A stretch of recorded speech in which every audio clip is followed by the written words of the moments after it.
Hey guys, hope you're doing well. It's VaulSC here. I'm going to take you through a game of Infinity that I played recently between Combined Army and YuJing. It was on that wonderful Corvus Belli mission, the Armory. Some of you guys like it, some of you guys don't. I'll talk more about whether I like the mission or not towards the end of the video, but it is an ITS 12, Season 12 mission.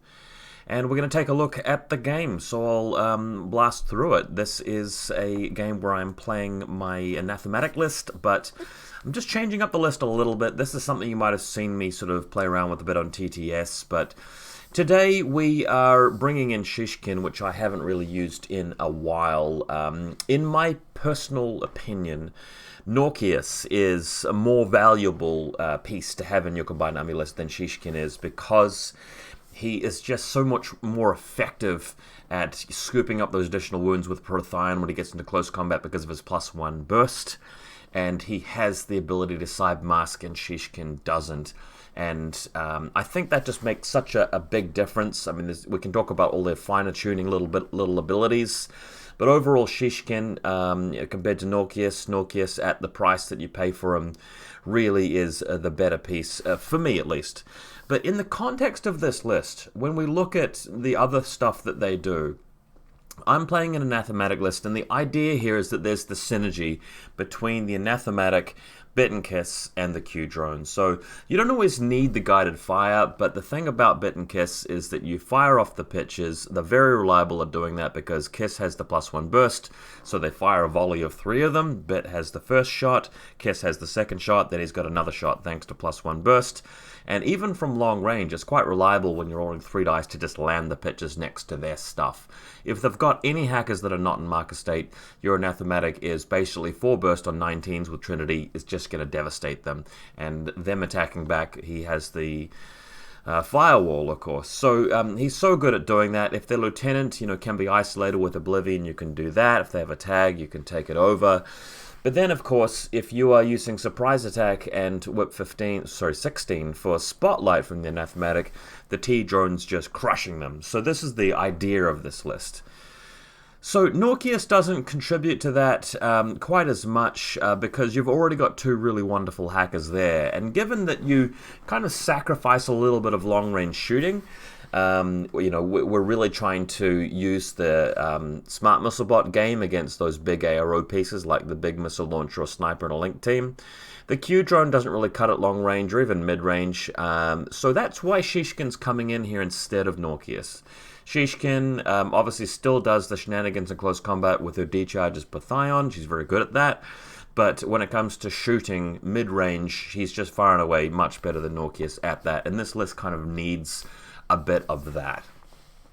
Beyond that, though, we've got the Shredder, just because we've invested in the T-Drone and some ARO hacking spotlights in the mid-table, and button pressing is really called for. Shredder, just an amazing piece because of regeneration. And then Group 2, my stock standard 4x Tiger and Liberto, because you don't really need to be funneling orders into these guys. It only takes a couple of orders for them to do a lot of damage, and they act as your screen, preventing any kind of long-range Alpha Strike coming into your territory with cheap troopers to trade. These guys just defend that so well. So it's pretty strong and something I'll be playing a little bit of in future. My opponent, coming back to his favorite YuJing, this is an approximation of his list. I don't know if this is exactly what he ran. I don't feel like vanilla YuJing are in a wonderful spot at the moment. If you think about what they were like at the start of N3, you had pieces like the Sien Warrior HMG, which was just amazing long range. You put the smoke down, he fires BS-14, 4 shots. It's really, really good, but there's been so much power creep since then, and with N4 changing with the ways that crits work and the way that link team AROs are just so potent, you're having to lean on other things instead. He's trying out the Hack Tao and Mo Wang combination with the Dao Ying Lieutenant, so the Mo Wang can NCO off the Lieutenant +1 order. I see people use the Red Fury a bit more for the range because he starts in deployment zone. He's only 4/4 speed. The multi-rifle does give you some much needed armor piercing in this list, which otherwise doesn't really have much of. And then, of course, the Hack Tau, if the Mo Wang's out of range, can't reach across the battlefield, the Hack Tau's there to do that. But again, my difficulty is just when you're up against stuff like the Bolt sniper in the Link team, the Grenza sniper in the Link team, the Kamau sniper in the Link team, the Hacktail's still kind of struggling with that, and that's what I feel like YuJing's lacking a bit of in general. It's just the really balls to the wall, super powerful, ARO stomping kind of piece, and vanilla YuJing, I think, really kind of struggles with that a little bit. Other than that, though, a bunch of solid pieces here. The Crack God boarding shotgun, a little bit questionable. The boarding shotgun is very good. It's just that for the price, I think that it's better saving the points and going for the chain rifle version of him, just since he's the kind of piece that's just going to trade with them a lot of the time. Zhishwang's nice for the mad traps. I approve of that. Liang Kai, always pretty good. Although, given that you've got the monks in the list anyway, I kind of feel like the midfield close combat skirmishing kind of jobs are already done here, especially with Guangxi. So, Liang Kai perhaps not as needed. This list does need, just a few more other little tricks. Liang Kai's not bad at all though, but maybe I feel like this list might be missing a bit of a Guilang or something. Having said that, this is the Armory, and this is an exclusion zone, so I guess Liang Kai is a bit more justified given that that exclusion zone is there. Jumping into the game, again, I'm just going to apologize if the photography is a bit weird. Typically, I'm not the best photographer, as you guys know. Some of these photos, the exposure is just a little bit too high or a bit too low, but as you know, when it comes to the Armory, one person's going to be on this side, basically another person's going to be on this side. There's an exclusion zone sort of through here, where you can't sort of deploy in this area, and it's a matter of just moving into this Armory, and at the end of every game round you score some points. You can pick up stuff from the panoplies, which helps, and there is classified objectives and stuff, but it really just is about moving into the Armory and having more points there at the end of every game round, which makes it really heavy on second turn, as you guys probably already know, but even more so because it's a smaller area. When it's a matter of dominating more zones than the other player or having more, objectives pressed, it's a little bit different. But when it comes to this tiny little small room area, you're basically, it's like a plate of food that you're serving up to your opponent and just making it so easy for them to devour that. So, you take the time to move your troops into the room, you're spending the orders to do that, and they get there, and then they've got to wait there, and they're not really, they may have cover, but they may not really be very well protected. And then your opponent only has to sort of calculate at the start of their turn, how many troopers do I need to move into the room? How much firepower will it take to remove the guys who are in the room? And they can see what they need to do. They can only commit, the minimum needed, and then the next turn they do the same because they've been conservative enough. And that's what really makes this mission very, very skewed. So this is the deployment zone here that my opponent will be setting up on, and this is the deployment zone that I will be setting up on over here. And I must say that my opponent, even though he wins the dice roll for the choice here, does take the option to pick deployment. And then, given that I can choose first or second, and because of the nature of the matchup and because of this mission, I opt to take the second turn. So I have the disadvantage of deploying first, and I have the disadvantage of him attacking me first, but I have the advantage of just walking into that objective room at the end of every game round, and we'll just discuss that a little bit more later. But throughout this battle report, just hopefully you guys don't forget this choice, and this is a very meaningful, important choice. My opponent has given me the chance to take the second turn, and I've then taken it. So that really does matter. Alright, so here's how I've set up. I've just got the tiger creatures in a bit of a screen, as you expect. There's Liberto here with his mine there. So as you can see, this little sort of screen means that if he's pushing into my territory to get to the meatier stuff, like Betankiss, Anathematic, and Shishkin, which is in this building, it's just a bit harder. I've also set up a TR bot here just as a freebie, just like as a gimme that my opponent can shoot down quite easily with a Hack Tau or a Mo Wang, because when it goes unconscious, it'll drop prone, it'll be protected by this wall, and this little helper slave drone will be able to go and repair it. And you've got to realize, I want my opponent to shoot the TR bot. I want my opponent to kill the TR bot. I want him to take, 2 or 3 orders doing that at most. I'm happy for him to do that because it'll make him feel like he's actually made some progress that turn, and then he'll go and move something in the room, and then I'll just kill the thing that's in the room, and I'll take the room. That's generally how this kind of game and this mission goes.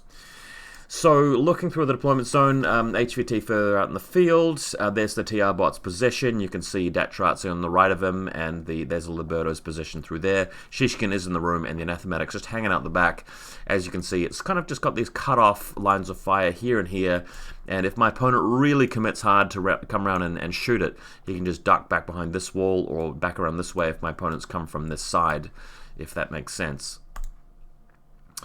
Okay, on the right-hand side, there's my TR bot, missile bot. There's the Doctor, who has the slave drone next to the TR bot, and a little tiger creature defending the Doctor's position as well. The Shrouded is restricted by the exclusion zone, but he's hanging out here, and the important thing about this is that there are a couple of avenues here that my opponent might move troops in from, and I may as well have a hacker there to hit spotlights on this angle or this angle, because my opponent ends up around here and gets hacked. It's just going to be very trivially easy for me to shoot him with the TR bot. Onto my opponent's side, he's deployed his Lieutenant Kamamaka hacker inside this building, the central sniper tower in his deployment zone. He's got a flash bot here. This is YuJing, I think, Shaolin Monk, Guangxi, and then there's a little fast panda, crazy koala guy. Towards the middle is the TR bot. There's the Krakot Renegade played there by the Oznat. This is a mine, I believe, belonging to one of those bots, the Longyars. Left-hand side, another Guangxi here. So I think I might have got his army list wrong. Yeah, I think Group 2 actually does have 2 of these Guangxis, and he must be, I must have sort of overcalculated the points on one of his other profiles there, because, yeah, I think it was either 2 or 1 Guangxi, or I might have actually just taken the photo of the model, and then he's moved it to a different part of the deployment zone. That might be the explanation as well, but there's old mate, Liang Kai as well. My reserve trooper is Shishkin, who is in the room directly underneath the floor that the Q-drone's on. And my opponent, because he forgot to pack his Mowang into the carry case before showing up to the LGS, this is a Sujian representing a multi-rifle Mowang proxying him. So in impetuous order here, Shaolin Monk moves up, plants the smoke to stop the TR bot shooting him. The Oznat just impetuousing around a little bit. Towards the room, that is, and then the other Shaolin Monk just moving up a little bit. YuJing moving along here, and it's going to be heading towards the side of my table where the HVT is located, and a couple of other troopers moving out around here, just trying to avoid the Q-drone for now, the TR bot. So, Oznat moving into the room, sorry, not an Oznat, it's a Krakot Renegade with a boarding shotgun, and he's just going to camp the room just to make sure that I have to kill it and get rid of it in order for me to score. But you guys can appreciate here that he's having to give up the Krakot, and he's having to sort of feed that into me, purely to slow me down. It doesn't really guarantee any points. YuJing just being very careful here, and just trying to move in and take on this tiger creature who's in the distance. And unfortunately, my opponent having some bad luck here, and throughout the game in general. But the tiger creature, I think, tanks an armor save and just ducks back into cover and doesn't die, which is quite frustrating. So there he is, just ducking back into cover next to the Liberto, and there's my HVT quite close to YuJing's position. So he's just popping in here and attempting to forward observe me to gain his classified. The first order attempt to do that just doesn't work, because he only gets me once, and then the second time he does get me with the HVT designation. So as you can see here, it takes 2 spotlight or forward observing successes for that to work, but he does get it, and then he just comes around here to take on another tiger creature, and I believe he does shoot this one down. Krakot jumping onto the panoply, and I believe you're getting a little bit of additional armor, so that's always nice. And then using Climbing Plus to actually climb up the wall, since the wall is infinitely high. You guys may notice in some of my custom missions that I remove the ability to use Climbing Plus on these walls just to make things a bit cleaner, but we're playing the official CB version, of course. Other Shaolin Monk moving through, and the really good play here is to move through and come around here and hit these guys with a chain rifle, because if this guy doesn't dodge, and if he doesn't pass his armor save, then he's dead, and I can't revive the Q drone, which is an important play. It's a good play. I really commend this. So let's see what actually happens. He does kind of have to give up his monk here, because he gets hacked by the Shrouded that we said was in this room over here. He does get chain rifled by this little creature. So it is a sacrifice of the Shaolin Monk here. But unfortunately for my opponent, even though he fires the template through this, excuse me, even though the template does go through, and the snake, the Dr. Worm, technically can't see him, dodging at -3, the snake does pass the armor save. So how likely was that? I think he's dodging on something like a 7 or an 8. Let's just quickly check that. So he's physical 10, -3 for not seeing his enemy. So dodges on a 7. So the chances of that are around about 35%, aren't they? But then the chances of passing the armor save, you've got to roll a 13 plus. So if you put that probability together with the chance of dodging, you know, it's maybe a little bit over half-half. It's quite hard to tell without doing some calculations. But the Doctor does survive, and I believe the little tiger creature actually survives as well, which is a really insulting blow to my opponent here. He's moved out with YuJing and basically done nothing but one classified. Moved in with the Shaolin Monk, and the Shaolin Monk has just died. None of my stuff has died, except maybe one tiger creature on the other side of the table. There's the Shrouded just hiding in the shrouds over there. So yeah, my opponent is having some really bad luck. Moving in here with his long ya to help defend the room, but again, it's just doesn't really have a lot of clout here. It's not going to stop me from actually moving in. So my turn, moving up with tiger creatures, just dodging any shots that might come my way. Note this tiger creature is very close to the position of the enemy Krakot. The Dataratse moving through, tempting this long ya to shoot, because you can see the position of the long ya up here. I'll just show it. There's the long ya, and there's the Krakot. This is my opponent's HVT for some reason on my side of the table. Don't know why, but the Dataratse moving up here to throw some smoke here. And he decides not to reveal the long ya to blow me up, so I'll take it. Smoke goes down. That's going to allow me to continue moving through and hit this guy with an intuitive attack, which is soon what happens. The other thing, though, is that I'm able to move my Liberto. Starts behind this little tower here, and just moves out around here and into the spot where he can trigger an arrow from this Krakot Renegade. The Krakot Renegade delays and then shoots a shotgun, and I fire double burst with my shotgun. And with 2 bursts, the Liberto is enough to win that one, and the Krakot just dies. So at this point, I don't actually need to spend any more orders. I've got the room. I'm going to get an ejector point at the end of this, because I have models in the room and he doesn't, and if we both did, I'd have more points. Well, I mean, I would be able to put more points in there. But the Liberto is enough at this point just to score, which is why going second is very powerful in this mission, and some would say too powerful, especially if your opponent doesn't really have the ability to alpha strike you. And when we're talking about vanilla YuJing, which doesn't have wonderful options for that, and we're talking about Combined Army, which can put a defensive layer up very effectively, then that's going to be a strong tactic.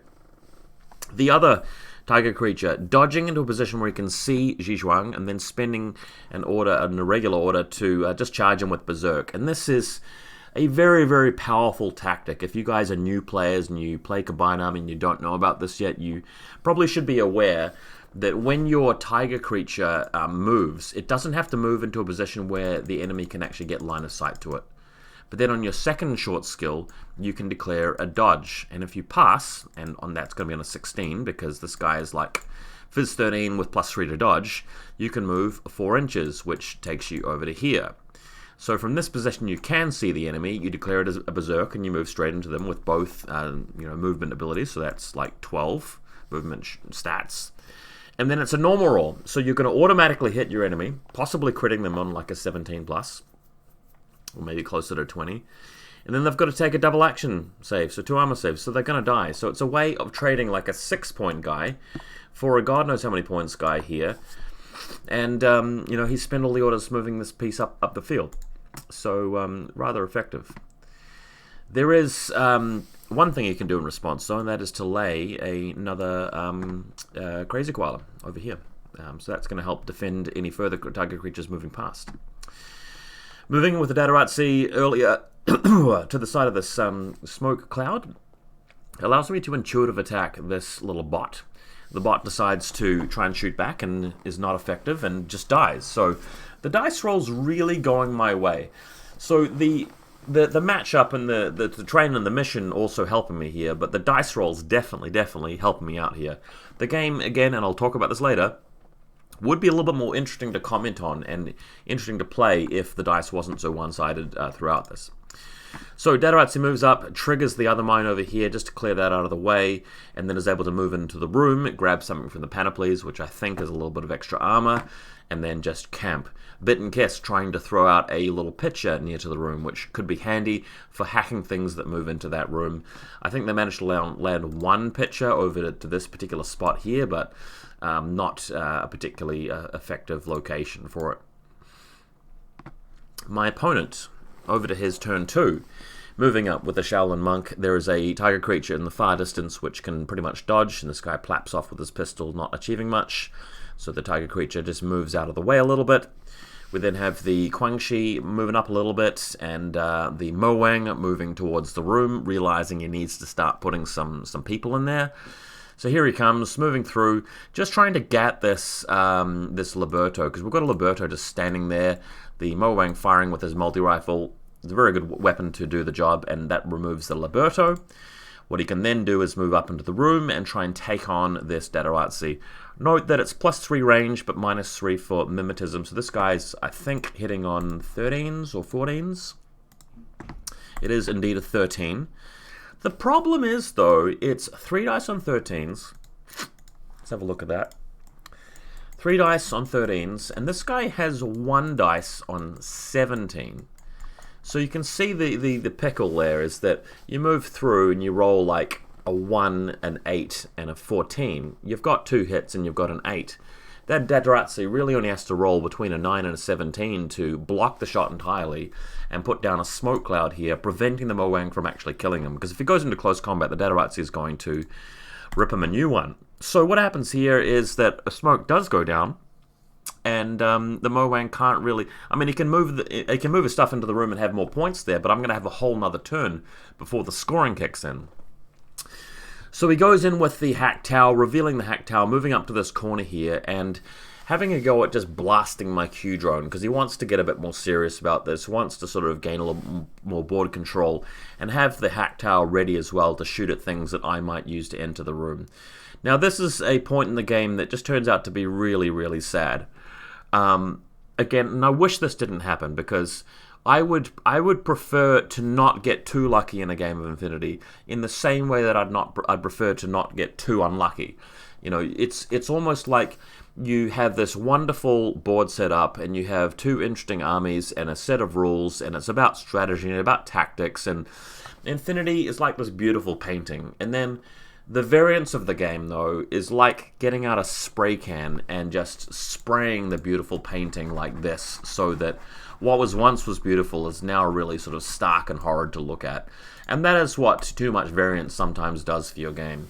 The Hack Tower shoots at the Q drone and just misses and gets shot, and then tries again, and the Q drone wins, and the Hack Tower fails a bunch of armor saves and just dies, which shouldn't really happen.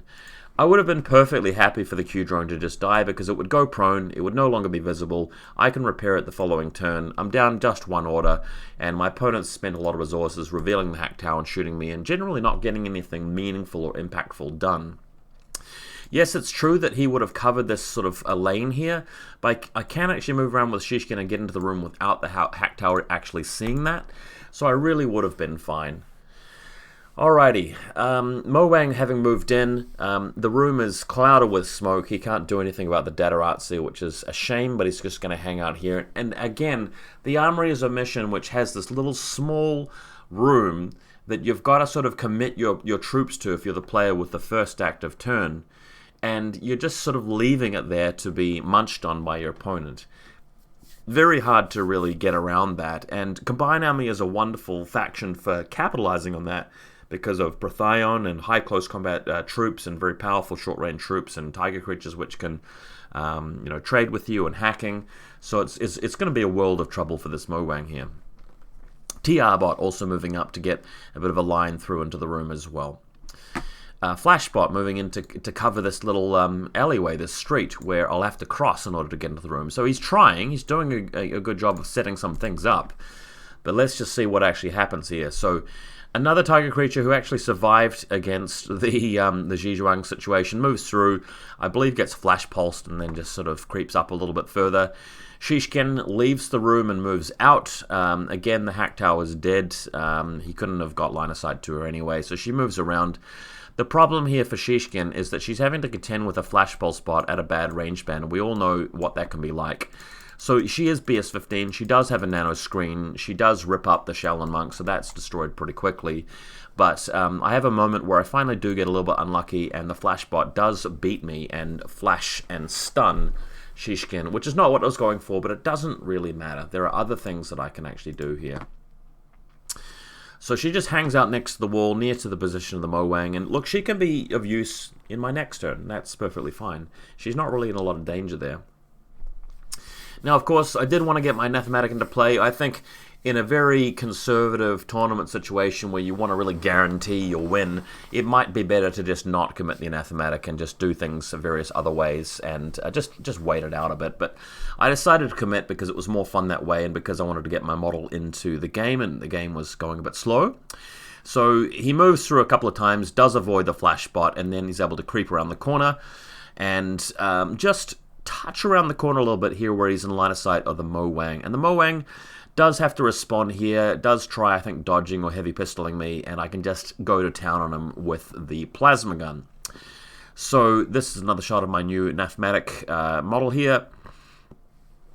And doing a good job. I think I stripped him down to 1 or 2 wounds before moving into close combat with him. And the idea here was to basically just lock him into close combat and then move across and finish the job with the Dataratsu, because that would become very, very reliable. Just shooting this guy isn't perfect because he's got a lot of armor and BTS and stuff, and he can shoot back at me. But the cool thing here is the Anathematic can just lock him in place, and then I've got a hacking presence in the room, and he's going to be very hard to shift, especially with his hack tower having gone down. So Dataratsu here can move up. He does put a smoke in the way because there's a TR bot like right there which you can just shoot through, but with the help of smoke everything is possible. So, and we also have, by the way, a Shrouded up here who's able to stand up and just sort of watch the table for people that might be moving through towards the room position. Shishkin moving around to the corner. I'm showing these photos because it was a coordinated order, actually. So the Dataratsu's involved, Shishkin's involved, the Shrouded's involved. Unfortunately, though, that does allow the Mowang to dodge in response and actually get out.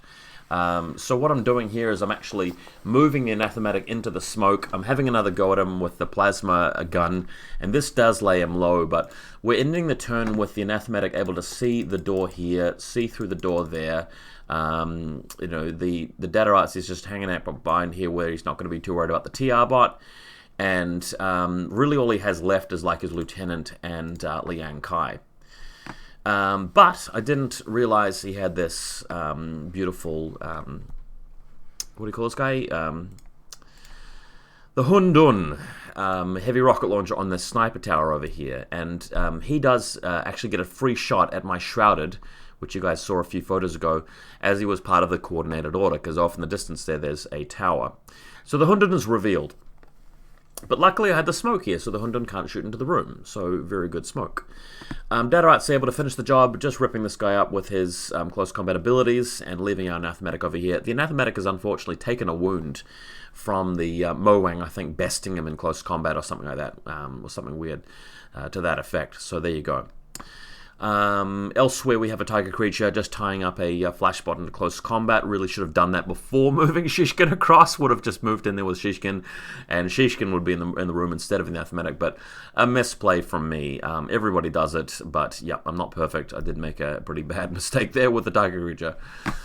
Alright, other tiger creatures just hanging out, and that's what the room looks like from a distance. You got the Shrouded up here, who for some reason got hit by the rocket launcher and then passed an armor save. He does get immediately back up thanks to regeneration, which is a amazing rule. I can't believe how good it is now. So Shishkin's just waiting her turn to move in the room. There's Nathematic and the Datarazzi in there. I score again, so I'm fairly far ahead. My opponent attempting to smoke off his side of the room with this Celestial Guard, control device guy. Can I just say how much I love the snow effect he's put on his bases? I think they look really amazing. But this does allow him to move downstairs with his lieutenant. Over here we've got the Guangxi for some reason shooting at the tiger creature, and of course missing with all of the shots and killing his own flashball spot. Nice job. But the smoke does go next to the room here, next to the Nathematic, and the idea is to move around. He is shooting at Shishkin, I think, with his TR bot. Not ideal here that Shishkin is hitting him on 18, so the TR bot just loses and just dies. So it is quite difficult to win in a situation like that where you have no cover, but he's taking some risks here, fair enough. So Liang Kai now moves into position. He is just thinking about getting to that room there. So Hundun, as you can see, is set up, ready to go. And then the Shrouded is taken down a notch here, again, of course, with the rocket launcher. The YuJing, I think that's what it's called. Is that what it's called? The YuJing lieutenant moves out of the building and moves towards the objective room, and is able to hit the Anathematic with a hacking attack.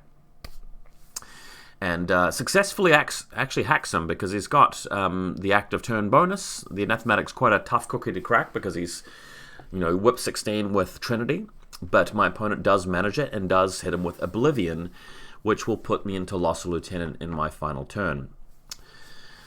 So, let's talk about this. This is an important piece of theory in the game. I decided to explain to my opponent what was going to happen before he made his final decision here, but I said to him, look, if you put me into loss of lieutenant, you are just going to have an Anathematic in the room, and I'm going to be continually scoring anyway. If you kill the Anathematic, then I'm not going to have the points in the room, but I'm going to be able to use Mnemonica to actually transfer my lieutenant. So we were talking about whether it was worth moving Liang Kai in there and actually killing me, or just leaving the Anathematic there. And I think you guys can appreciate that it's better to kill the Anathematic in this situation, because you can't really afford to leave that 70-odd point model just sitting there in the room, dominating the armory every turn. So, although he has put me lost lieutenant, technically, I haven't started my turn yet, and it's only checked for at the start of your turn. Liang Kai then comes through and finishes the job, and just wipes this guy out with one swing of his blade, as you expect him to, and the Anathematic is finally destroyed. We then have this sort of standoff here where the smoke cloud is no longer, and I think in my impetuous, the Datarazzi moves in there and actually is trying to take him on. He's also got no, actually I think I remember dodging into him or something like that when he shotgunned me. So this hasn't actually been resolved yet. It's just a matter of him trying to shoot me and me dodging into close combat. YuJing though moves into the room and sets up next to the panoply, and that's really all he can do. So the game effectively just ends because I choose a new lieutenant, and I've got all the orders in the world, and my opponent has just put two models just right in front of me, and the mission says that all I really need to do is have more points in the room than him. We move Shishkin in here. Technically, a crit boarding shotgun round will remove her, but that didn't happen. And although I can keep playing here, I've only had to spend like 1 or 2 orders for this situation to come up. So when you get into a game situation where it's the start of your final turn and you can win just by spending 1 or 2 orders, clearly something has gone wrong here, given that I've had the disadvantage of deploying first, I've had the disadvantage of not being able to attack first, and my opponent has spent 3 turns just not really getting to me, just not really overcoming my forces, doing a lot of damage, being able to win. And there are 2 things that have gone wrong. Number one, well, maybe more than that, actually. The mission itself is very, very bad. I really don't recommend using this mission for for competitive play in your ITS tournaments. I came up with a mission recently called EDX Operations, which I really recommend. It's a bit of a different take on the Armory and is a bit fairer. So do check out my custom missions if you'd like to see what that is like.